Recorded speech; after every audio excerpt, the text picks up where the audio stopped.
गुरु प्यारी साध संगत जी, बड़े प्यार से कहना धर्म निरंकार जी। आज की साखी का शीर्षक है सत्य निष्ठा की विजय। एक राजा ने एक घोषणा कर रखी थी कि राजधानी में आए हर व्यापारी का माल रात होने से पहले अवश्य बिक जाना चाहिए। यदि रात होने से पहले किसी व्यापारी का कुछ माल न बिक पाया हो तो राजा उसे स्वयं खरीद लेगा। एक दिन एक व्यक्ति राजधानी में आया और उसके बक्से में एक कबाड़ मानी जाने वाली बेकार वस्तुएं पड़ी थी। वह उन वस्तुओं का मूल्य 1000 रुपये मांगता था, जिससे कोई भी व्यक्ति उन महत्वहीन वस्तुओं को खरीदना ही नहीं चाहता था। साध संगत जी, सारा दिन बीत गया, किसी ने उन चीज़ों को नहीं खरीदा। शाम होते ही राजा के दूत आ गए। उन्होंने उस व्यक्ति के उस सामान का मूल्य पूछा। व्यक्ति 1000 रुपये मूल्य बताने पर वे आश्चर्यचकित रह गए। उन्होंने उसे अधिक से अधिक 200 रुपये देने चाहे, परंतु वह व्यक्ति 200 रुपये में अपना कबाड़ बेचने को तैयार ही नहीं हुआ। साध संगत जी, दूत राजा के पास पहुँचे और उनसे पूरी बात बताई। राजा ने कहा कि जितने भी चाहे वह रुपये मांगे, उसका सामान वापस नहीं जाना चाहिए। दूत बोले कि सामान काम का नहीं है, उसके तो 200 रुपये देने भी ठीक नहीं है।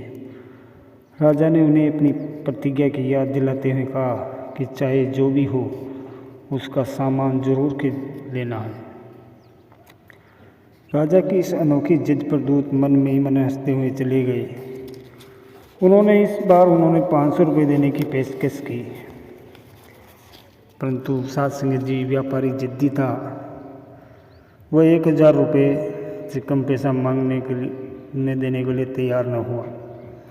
जब काफ़ी देर बात करने के बावजूद बात न बनी तो दूतों को 1000 रुपये ही देने पड़े। उन्हें राजा की जिद याद थी। वे बेकार चीज़ों से बड़ा संदूक लेकर चल दिए। महल में वह संदूक आ गया। अब राजा संतुष्ट था। रात को राजा अपने महल के बाहरी कमरे में था। उसने देखा कि एक सुंदर आभूषणों से लदी महल से बाहर निकल रही थी। राजा उसके पास जाकर बोला कि आप कौन हैं, कहाँ जा रही हैं? उस सुंदरी ने उत्तर दिया कि मैं लक्ष्मी हूँ। जब से तुम राजा बने थे मैं यहाँ रह रही थी।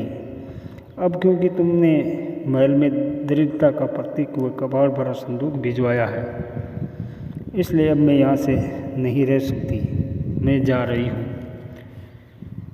तो साध संगत जी, ये कहकर लक्ष्मी चल दी। राजा ने उसे रोकने का कोई प्रयास भी नहीं किया। कुछ समय बाद एक सुंदर युवक को बाहर निकलते देखा। राजा उसके पास भी गया और बोला, आप कौन हैं और कहाँ जा रहे हैं? तो युवक बोला कि मैं दान का देवता हूँ। जब से तुम राजा बने थे मैं यही निवास कर रहा था, पर अब क्योंकि लक्ष्मी यहाँ से चली गई है तो अब आप अपनी दानशीलता का पर कायम नहीं रह पाएंगे, इसलिए मैं भी जा रहा हूँ। राजा ने उसे भी रोकने की कोशिश नहीं की और वह नवयुवक को अपने रास्ते चला गया। साध संगत जी, थोड़ी देर बाद एक और सुंदर युवक महल से बाहर आया निकला। राजा सचेत था। परिचय करने की घर से बाहर आकर उसने अपनी बात दोहरा दी। उस सुंदर युवक ने कहा कि मैं यश का देवता हूँ और आपके राजा बनने के बाद से ही मैं यहाँ रह रहा था। अब क्योंकि लक्ष्मी के अभाव में आप दरिद्र होने वाले हैं, दानशीलता भी अब यहाँ नहीं है, इसलिए अब आप यश के पात्र नहीं बन सकेंगे। मेरा अब यहाँ रहना असंभव है, इसलिए मैं भी महल छोड़कर जा रहा हूँ। साध संगत जी, इसके बाद एक और युवक महल से बाहर निकला। उसकी छटा ही निराली थी। राजा ने उससे भी यही प्रश्न दोहराया कि वह बोला, मैं साक्षात सत्य हूँ। मैं प्रारंभ से ही आपके महल में ठहरा हुआ था। लक्ष्मी, दानशीलता और यश सभी एक एक करके जा चुके हैं। मैं ही अब रुक कर यहाँ क्या करूँगा? सत्य की बात सुनकर राजा बोले, मैंने सत्य को कभी नहीं छोड़ा। मैंने जनहित में भी प्रतिज्ञा की थी कि शाम होने के पश्चात जिस दुकानदार का जो भी सामान बचेगा उसे मैं खरीद लूँगा।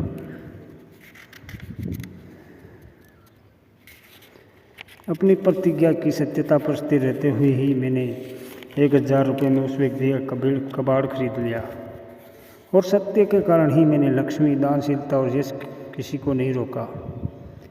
परंतु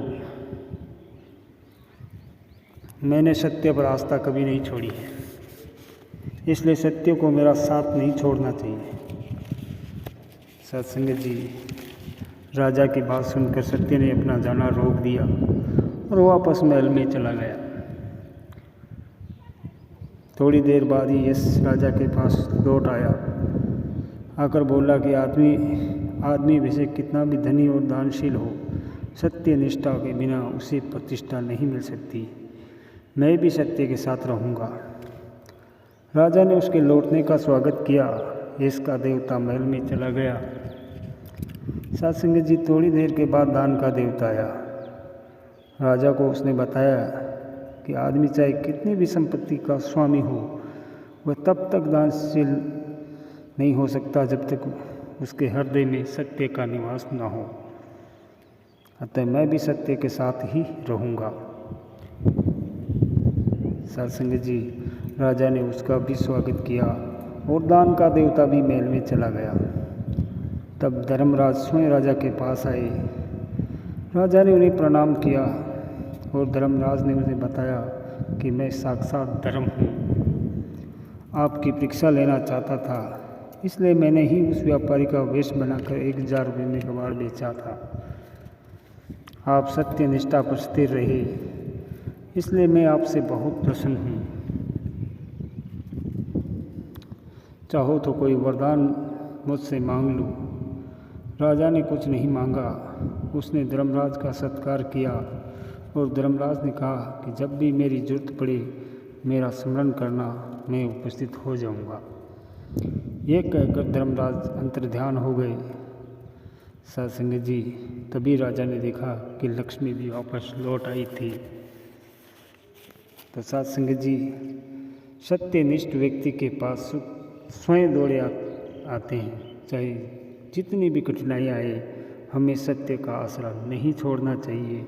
कबीर जी ने भी ठीक ही कहा कि साँच बराबर तप नहीं, झूठ बराबर पाप, जाके हृदय साँच है, ताके हृदय आप है। सत्संग जी, प्यार से कहना जी, धन निरंकार जी।